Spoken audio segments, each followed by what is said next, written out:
Gold, trusted gold buyers. మీరు తాకట్టు పెట్టిన బంగారాన్ని విడిపించి ఈ రోజు ఉన్న మార్కెట్ ధరకు కొనబడను.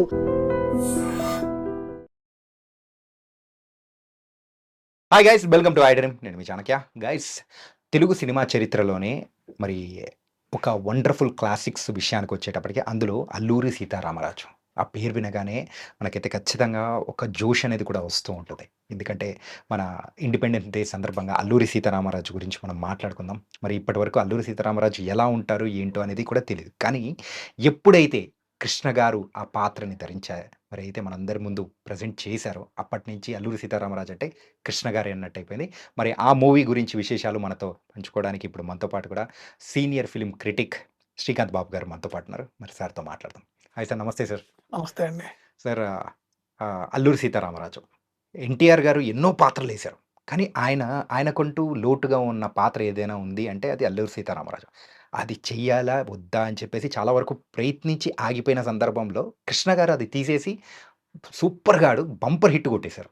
మరి ఆ మూవీ గురించి మాకు తెలియని విషయాలు షేర్ చేయండి సార్. అది యాక్చువల్‌గా సూపర్ డూపర్ హిట్ కూడా కాదండి. ఇండస్ట్రీ హిట్ అండి ఆ సినిమా. ఓకే. ఆ రోజుల్లో అదొక సంచలనం. అంటే ఆ సినిమా తీసేటప్పుడు ఈవెన్ కృష్ణ గారు కూడా కొంత తటపటాయించారు. అంటే ఫస్ట్ టైం టచ్ చేస్తున్నాం. ఆ క్యారెక్టర్ మనకి ఎంతవరకు సూట్ అవుతుంది? మనం ఎంతవరకు దానికి న్యాయం చేయగలం? ఎంతవరకు మనం ఈ సినిమాని ముందుకు తీసుకెళ్ళగలం? ప్లస్ మొదటిసారి ఇలాంటి ఒక విప్లవకారుడి సినిమా చేయబోతున్నాం. సో అది ఎలా వెళ్తుంది? ప్రేక్షకులు కూడా ఎంతవరకు రిసీవ్ చేసుకోగలరు? ఇప్పుడు ఆ రోజు మీకు తెలిసిన సినిమాలు ఎలా ఉండేదో వాటి ఖర్చులు గాని. సో ఆ రోజుల్లో సుమారు ఒక 15,00,000 రూపాయల వరకు ఈ సినిమా నిర్మించడానికి వ్యయమైంది. సో ఆ రోజుల్లో ఆ డబ్బులు కూడా తక్కువేం కాదు. సో అంత రిస్క్ చేసేటప్పుడు వాళ్ళ క్యాలిక్యులేషన్లు కూడా వాళ్ళకుంటాయి. కానీ ఈ సినిమా రిలీజ్ అయిన తర్వాత ఆ సినిమాని ప్రేక్షకులు ఓన్ చేసుకున్న విధానం అసలు అది అసాధారణం. అంటే ఎవరు ఊహించలా. ఏ ఒక్కరు కూడా ఆ సినిమాకి పనిచేసిన ఏ ఒక్కరు కూడా ఈ సినిమా ఇంత గొప్ప విజయం సాధిస్తుంది, ఇంతమంది ప్రేక్షకులు వాళ్ళు గుండెల్లో పెట్టుకుంటారు. అసలు అల్లూరి సీతారామరాజు అనగానే వాళ్ళకి ఆ ఆ మనిషి ఎలా ఉంటాడు, ఆ వ్యక్తి ఎలా ఉంటాడు, ఆ రూపం ఎలా ఉంటుంది అంటే ఇదే ఆ రూపం అని వాళ్ళకి అసలు ఫిక్స్ అయిపోయారు. అవును సార్. అటు పిల్లలు కాదు, పెద్దలు కాదు, ప్రతి ఒక్కళ్ళు. అంటే ఆ ఒక్క సినిమాతో ఓహ్! ఆ వ్యక్తి అలా ఉండేవాడా? ఆ వ్యక్తికి ప్రతిరూపమా? అన్నట్టు కృష్ణ గారిని నెక్స్ట్ లెవెల్‌కి వెళ్ళారనుకోవచ్చు ఈ సినిమాతో. ఓకే. అసలు అంటే ఈ సబ్జెక్ట్ టచ్ చేసినప్పుడే అదొక రిస్కీగా ఏదైతే అనుకున్నారో, కానీ ఆ సినిమా ఆ తర్వాత మాత్రం చాలా అద్భుతమైన ఫలితం. అంటే సుమారు ఆ రోజుల్లో ఒక రూ. 1,00,00,000 దాకా ఆ సినిమా కలెక్షన్స్ వచ్చినాయి. అదొక మామూలు విజయం కాదండి. సంచలన విజయం. యెస్. ఆ యెస్. సినిమా తీసుకొని రిలీజ్ చేసినటువంటి ప్రతి ఒక్కళ్ళకి కూడా, ప్రతి ఒక్క డిస్ట్రిబ్యూటర్‌కి కూడా మంచి కాసుల వర్షం కురిపించింది అనుకోవచ్చు. యాహ్! ఎందుకంటే ఈ సినిమా మీరు గమనిస్తే కూడా అంతా ఔట్‌డోర్ షూట్ ఎక్కువ ఉంటుంది. అవును సార్. కొంత అభయారణ్యాల్లో ఆటిల్లో కూడా కొంత షూటింగ్ చేశారు. సో చాలా వ్యయ ప్రయాసలు వచ్చి చేసిన కష్టానికి మంచి ఫలితం దక్కింది. సో తొలి సినీ స్కోప్ సినిమా కూడా ఇది. Yes sir. సో చాలా ఉంటాయి. ఆ రోజుల్లో మన కృష్ణ గారు తెలుసు. కొత్తయన్నీ ఇంట్రొడ్యూస్ చేయటంలో ఆయన ముందుండేవాళ్ళు. ప్రతి దాంట్లో కూడా ఆయనే ఒక కొత్త టెక్నాలజీని పరిచయం చేయటం. ప్రేక్షకులకు కొత్తదనం ఇద్దాం యాహ్! అనే దాంట్లో ఎప్పుడు ముందుంటారు. మీరన్నట్టు ఇందాక రామారావు గారు కానివ్వండి, మిగతా నాగేశ్వరరావు గారు కానివ్వండి, వీళ్ళు రకరకాల పాత్రలు చాలామంది చేశారు. కానీ ఈ పాత్ర మాత్రం ఆ రోజు టచ్ చేసింది మాత్రం కృష్ణ గారు. ఆ ఒక్క పాత్రతోనే ఈ రోజుకి కూడా అల్లూరి మీరు మిగతా ఏ క్యారెక్టర్ ఎవరితో పోల్చుకున్నా, ఎవరు బాగా చేశారు, ఎవరికి సూట్ అయిందని చెప్పుకున్నా, ఈ క్యారెక్టర్ మాత్రం ఇక మీకు ఏబిసిడి అని 4 ఆప్షన్స్ లేవు. ఒకటే option. That is super star Krishna. Yes. ఆయనే అల్లూరి సీతారామరాజు. ఆయనే సూపర్ స్టార్ కృష్ణ. యాహ్! 1974లో రిలీజ్ అయిన మూవీ ఇప్పటికే 51 ఇయర్స్ అయింది. ఈ 51 ఇయర్స్‌లలో ఇప్పటికీ అలాంటి మూవీ రాలేదు. ఇప్పటికి సినిమా అంటే టీవీలో వస్తూ ఉన్నా కానీ, యూట్యూబ్‌లో పెట్టుకొని ఎవరైనా చూస్తూ ఉన్నా కానీ, అలా కంప్లీట్‌గా చూడడం కానీ, అండ్ లెంత్ వైస్ కూడా చాలా పెద్ద సినిమా అయినా కానీ, అంత ఇంట్రెస్టింగ్‌గా నడిపించడం అనేది కూడా కృష్ణ గారి ఆ దర్శకత్వం అనేది కూడా కొన్ని సీక్వెన్స్ అనేది కూడా చేశారని కూడా విన్నాం. యెస్. ఆయన చాలా దగ్గరుండి ప్రతి దాంట్లో ఆయన ఇన్వాల్వ్ అయ్యి, ఆయన ఎంతో అంటే చాలా కొత్తగా ఒక ఆ పాత్రకు సంబంధించిన లోతుగా వెళ్ళి దాని మీద కొంత రీసెర్చ్ చేసి సో మొత్తం అసలు ఆ నేటివిటీకి తగ్గట్టు వాళ్ళు ఎంచుకున్న లొకేషన్స్ కానివ్వండి, ఆయన తీసుకున్న క్యారెక్టర్స్ కానివ్వండి, చాలా అంటే కొన్ని సన్నివేశాలు కనుక మీరు ఆ సినిమాలో చూస్తే అన్నీ మన కళ్ళ ముందు జరుగుతున్నటువంటి ఎమోషన్స్. లాస్ట్‌లో ఆయన చనిపోయే ఆ క్యారెక్టర్ అల్లూరి సీతారామరాజు చచ్చిపోయాక ఆ సీన్ కూడా ప్రేక్షకులు థియేటర్‌లో ఎంతోమంది కన్నీళ్లు పెట్టుకొని అంటే మన కళ్ళ ముందు ఇంత జరిగిందా? అంటే ఒక రకమైన మన దేశం కోసం ఇంత గొప్ప పోరాటం చేసి, ఇంత తిరుగుబాటు చేసి ఇలా ఆయన చనిపోయారా? ఇంత గొప్ప యోధుడా? అని అసలు అది అంటే అప్పటికి మనకు తెలిసిన దాన్ని నెక్స్ట్ జనరేషన్ వాళ్ళకి తెలిసే విధంగా ప్లస్ ఆ క్యారెక్టర్ యొక్క గొప్పదనాన్ని అంటే కొద్ది గొప్ప కొంతమందికి తెలుసు కానీ పూర్తి స్థాయిలో తెలియదు. సో ఆ పూర్తి స్థాయిలో దాన్ని తెలియజేసి అసలు ఆ అల్లూరి సీతారామరాజు గారి ఖ్యాతిని ఇంకా పెంచారు ఈ సినిమాతో. అంటే దాంట్లో ఎటువంటి సందేహం లేదు. అంటే ఈ మూవీ క్యారెక్టర్స్ విషయానికి వచ్చేటప్పటికి మనం ప్రత్యేకంగా మాట్లాడుకోవాల్సింది ఒకటి కృష్ణ గారు అయితే ఆయనకు ఆపోజిట్‌గా యాక్ట్ చేసింది జగ్గయ్య గారు, రూథర్‌ఫర్డ్ యెస్. అనే ఆ క్యారెక్టర్. ఏంటంటే ఒక బ్రిటిష్ సో ఏంటంటే కర్నల్‌గా కానీ సో ఆ క్యారెక్టర్ చేసిన విధానము, ఆయన పోర్ట్రే చేసిన విధానం, వాళ్ళిద్దరి మధ్యలో ఆ ఫేస్ ఆఫ్ సీక్వెన్స్ వచ్చినప్పుడు ఇది గాని కంప్లీట్ ఒక డిఫరెంట్ ఫీల్ అనేది కూడా ఇస్తుంది ఆ! సార్. మీరు గమనిస్తే అసలు నువ్వా నేనా అన్నట్టు నటిస్తారు వాళ్ళు. యాహ్! సార్. ఆ పాత్రలు, ఆ సన్నివేశాలు, ఆ సంభాషణలు ముఖ్యంగా. హ్మ్. అసలు సంభాషణలు కూడా ఎంత బ్యూటిఫుల్‌గా ఉంటాయండి. ఒకానొక సందర్భంలో అతను బ్రిటిష్ వ్యక్తి అయినా సరే, ఇతని ఫైటు, ఇతని తెగింపు, ఇతను దేశం కోసం చేస్తున్న పోరాటాన్ని చూసి వ్యక్తిగతంగా ఇతను ఇష్టపడతాడు. యాహ్! కానీ వాళ్ళ దేశాల మధ్య ఉన్న ఆధిపత్యం, మనల్ని ఆ దేశాన్ని ఏదైతే వాళ్ళు రూల్ చేస్తున్నారో, ఆ పై చెయ్యి ఈ తిరుగుబాటుని అతను అణిచేవేయాలి కాబట్టి ఆ క్యారెక్టర్‌లో. సో, చివర్లో అతను చంపే ముందు కూడా "నువ్వు మళ్ళీ ఆలోచించుకో, మళ్ళీ ఆలోచించుకో" అవకాశం ఇవ్వటం. అసలు నిజంగా ఆ చక్కయ్య గారు తప్పితే ఈ పాత్ర ఇంకొకళ్ళు చేయగలరా? అని మనం ఊహించుకోవడానికి కూడా లేదండి. యాహ్! ఈ పాత్ర ఇంకొకళ్ళైతే బాగుండేదేమో అనే పరిస్థితి లేదు. ఈ రోజుకైనా ఆ పాత్ర ఆయన ఒక నిజమైన బ్రిటిష్ అధికారిలాగే చేశాడు. హ్మ్. దాంట్లో ఎటువంటి ఇది ఎందుకంటే అప్పట్లో మనకంత లేదు గదండీ! ఈరోజంటే మనకి చాలా రకరకాల ఇంగ్లీష్ సినిమాలు ఇవన్నీ మనం ఓటీటీలో చూస్తున్నాం. యాహ్! చాలా క్యారెక్టర్స్ చూస్తున్నాం. ఓహ్! ఈ క్యారెక్టర్ ఇలా ఉంటారు, వాళ్ళు అలా ఉంటారు మనకు తెలుసు. హ్మ్. సో, ఇక్కడ ఎవరైనా మనోళ్ళు ఇవాళ డూప్ క్యారెక్టర్ ఏసినా మనకు తెలిసిపోతుంది. హ్మ్. ఆ రోజుల్లో ఉన్న పరిస్థితికి అక్కడ పోలినటువంటి వ్యక్తి క్యారెక్టరు మన వ్యక్తి ఇక్కడున్న జగ్గయ్య గారితో చేపించటం ఒక రిస్క్‌తో కూడుకున్న పని. యాహ్! ఆ క్యారెక్టర్ హిట్ అయితేనే ఇక్కడ అల్లూరి సీతారామరాజు క్యారెక్టర్ వెయిట్ కూడా పెరిగింది. వెయిట్ కూడా పెరుగుతది. సో, ఇది కత్తి మీద కత్తికి ఏది ఆల్రెడీ సానబట్టిన కత్తికి మళ్ళీ సానబడతాం అనమాట. సో, నిజంగా అదే నేను అంటుంది. ప్రతి విషయంలో కూడా వాళ్ళు చాలా కూలంకషంగా చర్చించుకొని ఈ సినిమాకి ఎక్కడా రాజీ పడకుండా బాగా ఖర్చు విషయంలో గానియండి, క్యారెక్టర్స్ విషయంలో గాని, కాస్టింగ్ పరంగా గానియండి, చాలా ఇది చేసి రిస్క్ చేసి చేసిన సినిమా ఇది. ఓకే. ఆళ్ళ కష్టానికి గుర్తింపుగా ప్రజలు దీన్ని అతి భారీ విజయాన్ని సాధించి పెట్టారు. సుమారు 175 రోజులు రిలీజ్ అయిన మాక్సిమం సెంటర్స్‌లో యాహ్! అంటే సుమారు ఒక 300 సెంటర్‌లో గనక రిలీజ్ అయిందనుకుంటే ఉదాహరణకి హ్మ్. ఆల్మోస్ట్ 200 పైన చిలుకు సెంటర్‌లో ఈ సినిమా 175 రోజులు ప్రదర్శించారు. అదే కాదు ఆ తర్వాత ఎన్నో సార్లు ఎంతోమంది టీవీల్లో ఏంది సీడీలుండే అప్పట్లో మీకు వీసీఆర్‌లు, వీసీపీలుండేయి. క్యాసెట్లు తెచ్చుకొని ప్లే చేసుకొని చూసేవాళ్ళు ఈ సినిమాని. ఓకే. కానీ సార్ అంత బ్యూటిఫుల్ సినిమా అనమాట. సార్ ఆ 1970స్ ఆ టైంలో వచ్చేటప్పటికి పౌరాణిక సినిమాలు ఎక్కువగా చూస్తున్నాం. సామాజిక సినిమాలు అవే చూస్తున్నాం కానీ, ఇలా దేశభక్తి సినిమాలనేది కూడా ట్రై చేసిన సందర్భాలు చాలా తక్కువుండేది. అవును. కానీ అలాంటి సందర్భంలో ఈ తెలుగు ప్రేక్షకులు ఇది నచ్చుతారా? లేదా? అనే ఒక డైలమా వల్ల యెస్. కూడా చాలామంది బిగ్ స్టార్స్ అనేవాళ్ళు కూడా ఇది చేయకుండా ఆగిపోయారు. కానీ కృష్ణ గారు ఆ డేరింగ్ స్టెప్‌తో ఈ స్టోరీ తీయాలనే అనుకోవడం, చేసేయడం అనేది ఎలా జరిగింది సార్? అది కూడా సొంత సినిమాగా. అదేనండి. ఎవరు టచ్ చేయని సబ్జెక్టు. ఇది చేద్దామా వద్దా అని ఆయన కూడా ఎంతో సతమతమై చివరికి పట్టుదలతో చెయ్యాలని ఆయన కూడా ఇన్వాల్వ్ అయ్యి ప్రతి విషయంలో హ్మ్. డైరెక్షన్ ఏంది, స్క్రిప్ట్ వర్క్ అప్పుడేంటి, స్క్రీన్ ప్లే విషయంలో గానియండి, క్యారెక్టర్ సెలక్షన్స్‌లో గాని, ప్రతి దాంట్లో కూడా ఆయన కీ రోల్ పోషించాడండి. యాహ్! అంత రిస్క్ ఉంది కాబట్టే ఆయన ప్రతి దాంట్లో ఇన్వాల్వ్ అయ్యాడు. ఓకే. కృష్ణ గారు చేసిన రిస్కీ సినిమాలు ఏవైతే ఉన్నాయో మీరు చూస్తే ప్రతి దాంట్లో ఆయన నిర్మాణంలోనైనా, దర్శకత్వంలోనైనా, సబ్జెక్ట్ పరంగా కానివ్వండి, ప్రతి దాంట్లో ఆయన ఇన్వాల్వ్ అయ్యి ఉంటాడు. అంటే ప్రేక్షకులకు తెలియని కొత్త విషయం తెలియజేద్దాం.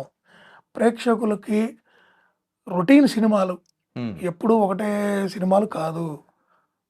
తెలియని సబ్జెక్టు అంటే మన దేశానికి సంబంధించినవి గానీ, మనకు ఉన్న సమస్యలు గానీ, మనం ఏదైతే ఎక్కడైతే అభివృద్ధికి సంబంధించి కానివ్వండి, ఇప్పుడు లాస్ట్ టైము మనం ఒక ప్రోగ్రామ్ కూడా చేసాం ఈనాడు అని చెప్పి. యాహ్! సార్. సో ఇట్లా ప్రతిదీ ఆయన ఏంటంటే అది ప్రజలకి చైతన్యం. హ్మ్. ఇప్పుడు మీరు ఒక ఎమ్మెల్యేని, ఒక ఎంపీని సెలెక్ట్ చేసుకున్నారు. హ్మ్. సో వాళ్ళు పని చేయకపోతే మళ్ళీ 5 సంవత్సరాలు వచ్చేదాకా మీరు ఆగటమేనా? కాదు. మనం ఎలా చేయాలి? తిరుగుబాటు ఎలా చేయాలి? కలిసికట్టుగా ఎలా ఉండాలి? అట్లా ప్రతి విషయంలో కూడా ఆయన ఏందంటే ఒక ప్రజలకి ఉపయోగపడే విధంగా, ప్రజలకి తెలియజేయాల్సిన విషయాలు ఏమున్నాయి? తెర మరుగైపోయినయి ఏమున్నాయి? ఇవాళ స్వతంత్రంతో మనకు నచ్చిన బట్టలు కొనుక్కొని, నచ్చిన కార్లు కొనుక్కొని, నచ్చినట్టు బతుకుతూ, నచ్చినట్టు ఉన్నాం. దీని ఎనకాల ఎంతమంది కష్టం ఉంది? ఎంతమంది వాళ్ళ ప్రాణాలు అర్పించారు? హ్మ్. దేశం కోసం ఎంతమంది ఎన్ని చేశారు? సో, ఇలాంటివి కూడా తెలియాలి గదా! ఎంతమంది ప్రాణాలు వదిలేస్తే ఈరోజు ఈ స్వతంత్రం మనకొచ్చింది. ఈరోజు ఈ స్వతంత్రంగా మనం బతకగలుగుతున్నాం యాహ్! అనేది ఆయన ప్రజలకు తెలియాలి. రైట్. ప్రజలకు తెలియాలంటే ఎలా తెలిసిద్ది? ఆ సబ్జెక్ట్‌కి సంబంధించి ఇప్పుడు 'అల్లూరి సీతారామరాజు' ఆయన ఒక విప్లవకారుడు. హ్మ్. ఎలా వచ్చాడు? ఏం జరిగింది? దాని మీద ఈ సినిమా. సో, ఆ క్యారెక్టర్ మళ్ళీ నేనేద్దామా లేదా? ఇప్పటిదాకా మనం చేయలేదు. హ్మ్. ఎవరు వేయలేదు. కనీసం ఈ క్యారెక్టర్ ఇలా ఉంటదా? అలా ఉంటదా? చూడటానికి కూడా. సో, ఏంటి? ఆలోచించి దాని మీద వర్కౌట్ చేసి యెస్. ఇక నేను చేద్దాం అని ఫిక్స్ అయ్యి కాన్ఫిడెంట్‌గా చేశారు. ఓ పెద్ద హిట్ కొట్టారు. ఇండస్ట్రీకి ₹1,00,00,000 మార్క్ దాటిన ఫస్ట్ సినిమా తెలుగు ఇండస్ట్రీలో 'అల్లూరి సీతారామరాజు.' అది ఈ రోజుకి కూడా చరిత్ర పుటల్లో ₹1,00,00,000 అనగానే ఫస్ట్ తెలుగు సినిమా ఇండస్ట్రీలో ఆ పేరు రాసుకోవాల్సిందే. యెస్. అంటే అంత గొప్ప సినిమా, అంత గొప్ప విప్లవకారుడిది. ఆయన చాలా సార్లు అన్నారు అసలు ఈ పాత్రలో నేను చేయటం నాకు అది ఆయనకు ఆయనే నాతో చేపిచ్చాడేమో. హ్మ్. ఆ! అదొక నాకు అదృష్టం. సో, నేను గూడా చాలా ఆలోచించిన తర్వాత ఈ క్యారెక్టర్ చేశా అన్నాడు. ఇప్పటికి కూడా 2, 3 సార్లు కొన్ని సినిమాల్లో ఆయన ఆ క్యారెక్టర్ సంబంధించినవి అలా ఒక 2, 3 మినిట్స్ వచ్చినా గూడా ప్రేక్షకుల్లో ఆ ఎమోషన్ భలే వస్తది. యాహ్! సో, నేను అదే అంటుంది. ఎమోషనల్‌గా ప్రేక్షకుల్ని విపరీతంగా కనెక్ట్ అయిపోయారు ఆ సినిమాకి. యాహ్! ప్రేక్షకులు ఎమోషనల్‌గా బాగా కనెక్ట్ అయ్యారు. అంటే ఆ క్యారెక్టర్ ఎంత అద్భుతంగా పండిందో పండింది. చూడండి. అదే నేను అంటుంది. అంత ఈజీ కాదండి. క్యారెక్టర్ వేయటం, ఆ వేషధారణ లేకపోతే ఆ భాష మాట్లాడితే సరిపోదు. హ్మ్. ఆ ఎమోషన్ పండించటం, ఆ సంభాషణలో ఆ పటుత్వం, ఆ సంభాషణలు పలికేటప్పుడు ఆ జీవం పోయాలి ఆ పాత్రకి. సో, అట్లా అద్భుతంగా చేశాడు ఆయన. దాంట్లో ఎక్కడ ఎటువంటి సందేహం లేదు. అందుకే ఆ రోజు అంత అంత గొప్ప చిత్రం అయింది. ఆయన తర్వాత అంత అద్భుతంగా ఈ రోజు కూడా ఆ క్యారెక్టర్ వీళ్ళు చేశారు, వీళ్ళు చేయగలిగారు, వీళ్ళు చేస్తారు అని మనం చెప్పలేం. యాహ్! ఊహించలేం కూడా. ఊహించలేం కూడా. అలాగే ఇందులో మిగతా పాత్రలు చేసిన విజయ నిర్మల గారు కానీ, అవును. సీత పాత్రలో చేశారు. అండ్ తెగ నాయకుడిగా కూడా గుమ్మడి గారున్నారు. ఇలా చెప్పుకుంటూ పోతే చాలామంది కూడా ఉన్నారు. ప్రభాకర్ గారు గానీ ఇలా. సో, అందరి క్యారెక్టర్స్ కూడా వాళ్ళు సెలెక్ట్ చేసుకున్న విధానం కానీ, సో, ఆ స్కోప్ ఇవ్వడం కానీ, సో, ఆయన చుట్టూ తిరిగే ఒక స్టోరీ కానీ, ఇలా అన్ని రకాలుగా మీకు బాగా నచ్చినదంటే ఒక సీక్వెన్స్ అంటే ఏం చెప్తారు సార్ ఈ మూవీలో? నేను ఒకటే చెప్తానండి. అల్లూరి సీతారామరాజు క్యారెక్టర్‌తో ఈ మిగతా క్యారెక్టర్‌లన్నిటిని డామినేట్ చేసేసారు యెస్. కృష్ణ గారు. ఎందుకంటే ఆ వ్యక్తిని మనం చెప్పుకున్నాం, కథలుగా చదివాం, హ్మ్. పెద్దలు చెప్తుంటే విన్నాం. కానీ చూడలే. యాహ్! తెరపైన ఆయన ఆవిష్కృతం చేశారు. సో, అల్లూరి సీతారామరాజు ఇలా ఉండేవాడా? ఇంత గొప్ప వ్యక్తా? ఆయన సంభాషణలు ఇలా ఉంటాయా? ఆయన ఇలా ఫైట్ చేసేవాడా? దేనికి భయపడేవాడు కాదా? ఆ తరువాత నెక్స్ట్ అద్భుతంగా నటించింది జక్కయ్య గారు. మీరు ఈ సినిమాలో 100 పాత్రలున్నా వాళ్ళు బాగా చేయలేదని కాదు. చేశారు. కానీ ఇప్పుడు మన ప్లేట్‌లో విందు భోజనం ఉంటుంది. కానీ వీటిలో ఏది బాగుందంటే అన్నీ బాగున్నాయి అంటాం. యాహ్! కాదు ఏది ప్రత్యేకంగా ఏది నంబర్ 1 అంటే ఏం చెప్తాం? ఖచ్చితంగా ఒకటో 2 సెలెక్ట్ చేసుకోవాలి కాబట్టి యాహ్! ఈ సినిమాకొస్తే మనం ఎప్పుడైనా ఇప్పుడు కాదు ఎప్పుడైనా ఇప్పుడు నెక్స్ట్ మన ఇంకొక 50 ఏళ్ల తర్వాత ఈ సినిమా గురించి మాట్లాడుకున్నా కూడా ఈ 2 క్యారెక్టర్స్ గురించే మాట్లాడుకోవాలి. ఓకే. అంతే. ఈ సినిమా వరకు మాత్రం ఆ 2 క్యారెక్టర్సే ఈ సినిమాకి ప్రాణం. క్లైమాక్స్ మాత్రం ఈ సినిమాకి ఆ! ఒక గోల్డెన్ ఇదనమాట. ఆ రోజు అసలు ఆ క్లైమాక్స్ ప్లాన్ చేసిన విధానం, ఆ క్లైమాక్స్ నిడివి ఆ డైలాగ్స్ అసలు ఆయన చెప్పే డైలాగ్ డెలివరీ. నిశ్శబ్దం. ఆ! థియేటర్‌లో నిశ్శబ్దం. యెస్. సార్ అలాగే ఇందులో వచ్చిన పాటల గురించి, సంగీతం గురించి కూడా మనం ప్రత్యేకంగా మాట్లాడుకోవాలి. 'వస్తాడు నారాజు', 'ఈరోజు' అని చెప్పేసి యెస్. విజయ నిర్మల గారు మరి 'సీతారామరాజు' గురించి మాట్లాడుకునే అది కానీ, దాంతో పాటు 'తెలుగు వీరలేవరా' అని చెప్పేసి ఇప్పటికి మనం తలుచుకునే యెస్. ఆ పాట. అసలు ఆ సాంగ్ ఎంతమందికి చైతన్యం వచ్చింది. ఎన్నో సార్లు హ్మ్. ఈ ఎలక్షన్స్ అప్పుడేంది, క్యాంపెయినింగ్‌లు అప్పుడేంది ఆ పాట ఎన్నో సార్లు, ఎన్నో సందర్భాల్లో ఆ పాట ప్లే చేసేవాళ్ళు. యెస్. ఆ! బంధులేంది, రాష్ట్రోగాలు జరిగినప్పుడు కూడా అలాంటి పాటలే పెట్టేవాళ్ళు. మన శ్రీశ్రీ గారికి ఆ సినిమాకి ఆ లిరిక్స్ ఆయన రాసిన 'తెలుగు వీర లేవరా' ఆ పాటకి నేషనల్ అవార్డ్ కూడా వచ్చిందండి. Yes sir. యాహ్! అంతా ఈ సినిమాకి అన్నీ అలా కుదిరినాయండి అంతే అండి. హ్మ్. పాటల పరంగా గానియండి, నటుల పరంగా గానియండి, ప్రతి దాంట్లోనూ కృష్ణ గారి మార్క్ ఉంటదండి ఈ సినిమాలో. యాహ్! ఇప్పటికైనా ఆ సినిమా మీరు ఈరోజు చూసినా గూడా అలా కూర్చోబెట్టిద్ది మిమ్మల్ని. ఆ పాత్రలో మీరు లీనమైపోతారు. ట్రావెల్ చేసినట్టు అయిపోతుంది. ఒక జర్నీలాగా. ఒక భారీ ఎమోషన్ క్యారీ చేసుకుంటారు. ఆ సినిమా క్లైమాక్స్ హ్మ్. అయిపోయే టైంకి, సినిమా ఎండ్ అయిపోయే టైంకి ఒక భారీ ఎమోషన్‌తో ఉంటారు. ఒక బరువెక్కిన హృదయంతో ఉంటారు మీరు. కానీ అంత గొప్ప సినిమా అది. Yes sir. Last question sir. Telugu సినిమాల్లో ఆ రోజుల్లో హీరో పాత్రని చంపేయడము, ఇలా అంటే చచ్చిపోవడము అనేది కూడా చూస్తే అది చాలా వరకు డిసప్పాయింటింగ్‌గా ఉండేది. ఒక్క మాట ఇక్కడ. ఆ రోజు కాదు. ఈ రోజు కూడా తెలుగు సినిమాల్లో హీరోని చంపేయడం, యాహ్! లేతే హీరో బలవన్మరణం యెస్. ఏదైనా సరే అసలు ఆ హీరో ఇక మిస్ అయినా కూడా ఆ సినిమాకి ఎండ్ కాదది. ప్లస్ ఆ సినిమాలు 99% ఫ్లాప్ అవుతాయి. కానీ అలాంటి దాన్లలోంచి కూడా అందుకే, అందుకే ఇతర భాషా సినిమాలు అక్కడ బ్లాక్ బస్టర్ అయినవి కూడా ఇక్కడ మనోళ్ళు తీసేటప్పుడు ఆ క్లైమాక్స్‌లు మారుస్తూ ఉంటారు. మారుస్తుంటారు. కానీ ఇక్కడ ఈ సినిమా విషయానికొచ్చేటప్పటికి మాత్రం లాస్ట్‌లో 'అల్లూరి సీతారామరాజు' గారి మరణంతో ఎండ్ అవుతుంది. సో, అలాంటి సినిమాని ప్రేక్షకులు ఓన్ చేసుకొని ఏడుస్తూ అంత బరువెక్కిన హృదయంతో కూడా బయటికెళ్తూ దాన్ని ఆ మూవీని పదే పదే వచ్చి రిపీటెడ్ ఆడియన్స్‌గా చూసి సూపర్ హిట్ చేశారు. ఎలా సాధ్యం సార్? అది ఒక చరిత్ర. యాహ్! ఆ చరిత్రని యాజ్ టీజ్‌గా వాళ్ళెప్పుడైతే చిత్రీకరించారో, ఎక్కడ ఎటువంటి ఈ సినిమా ఎక్స్‌పీరియన్స్ కోసం కొన్ని మార్పులు, చేర్పులు లేపోతే కామెడీలు ఇంకోటో జోడించకుండా, హ్మ్. ఎప్పుడైతే చరిత్రను చెప్పేటప్పుడు ఆ ఎమోషన్స్ కరెక్ట్‌గా క్యారీ చేయాలి. కరెక్ట్‌గా ఇది చేయాలి కాబట్టి, దాన్ని ఎక్కడ గూడా ఆ లైన్ దాటకుండా సినిమా నిర్మించారు. యాహ్! వాళ్ళు గూడా అనుకున్నారు. ఈ క్లైమాక్స్ వల్ల ఏమన్నా ఇబ్బందయిద్దా? హ్మ్. ప్రేక్షకుడు ఒక బాధతో బయటికెళ్తాడు. మరి సినిమా చూడటానికి వచ్చేది రిలీఫ్ కోసం, ఎంటర్‌టైన్‌మెంట్ కోసం, సంతోషం కోసం, ఆట విడుపు కోసం. మరి నేను ఏడిపించి పంపిస్తే ఎంతవరకి, ఎంతవరకు యాక్సెప్ట్ చేస్తారు? హ్మ్. అలా వాళ్ళ కథా రచయితలు వీళ్ళందరూ కూర్చొని దాని గురించి అంతా వర్కౌట్ చేసుకున్నాక, లేదు ఇది ఒక విప్లవకారుడి కథ, వీరుడి కథ. ఇది ఇలానే ముగించాలి. అప్పుడే ఆ కథకి 100% మనం న్యాయం చేసినోళ్ళం అవుతాం. చరిత్ర చరిత్రని ఈరోజు మన ప్రజల ముందు ఆవిష్కరిస్తున్నాం. తెలిసిన వాళ్ళకి, తెలియని వాళ్ళకి, నెక్స్ట్ జనరేషన్ వాళ్ళకి కూడా ఇది జరిగింది తెలియాలి. ఇది పుస్తకాల్లో ఉందే కాదు. ఇది మన కంటికి కనిపించే చరిత్రలు అవ్వాలి. హ్మ్. దీన్ని ఇలా చేస్తేనే బాగుంటదని చెప్పి ఆయన యాజ్ టీజ్‌గా దాన్ని అంటే ఫలితం ఆశించకుండా డేరింగ్ స్టెప్. నా సినిమా హిట్ అవ్వాలి. నా హ్మ్. సినిమా ఫలితం ఇలా ఉండాలి. అని ఆశించకుండా ఒక విప్లవ వీరుడి, ఒక ధీరుడి కథని అలానే ధీరత్వంతో తీసి అద్భుతంగా దాన్ని ఎక్కడ కూడా కాంప్రమైజ్ కాకుండా అద్భుతంగా మనకు ఆవిష్కృతం చేశారు.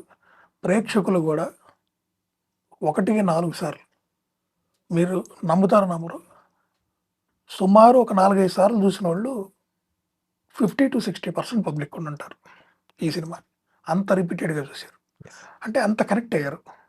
ఎక్కడ కూడా ఈ సినిమాలో ప్రేక్షకుడు ఇక్కడ ఈ పాత్ర వచ్చిందో, లేతే ఈ క్యారెక్టర్ వచ్చిందో, ఇక్కడ ఈ పాయింట్ దగ్గర డిస్కనెక్ట్ అవుతాడని లేదు. ఆ సినిమా అలానే ఎళ్ళిపోతుంది. ఆ చివర ఆ క్లైమాక్స్ కూడా ఎంతో అసలు ఎంతో బరువెక్కిన హృదయాలతో ప్రేక్షకులు ఆ సినిమాని ఆస్వాదించి బయటకొస్తారు గానీ, ఎక్కడ కూడా వాళ్ళు డిసప్పాయింట్ అవ్వరు. అది కృష్ణ గారి వల్లే సాధ్యమైంది. ఈ రోజు కాదు. మీరు ఇంకొక 100 ఏళ్ల తర్వాతైనా అల్లూరి సీతారామరాజు అనంగానే బయట మీకు ఫోటోలు అమ్ముతా ఉంటారు. మీరు ఆ ఫోటో పక్కన పెట్టుకొని కృష్ణ గారి ఫోటో పక్కన పెట్టుకోండి. యాజ్ టీజ్‌గా ఉంటది. Nice sir. And 'Alluri Sitaramaraju' గురించి ఆ మూవీ గురించి చాలా మంచి మంచి విషయాలనేది కూడా షేర్ చేసుకున్నారు. So, thank you so much sir. Thank you.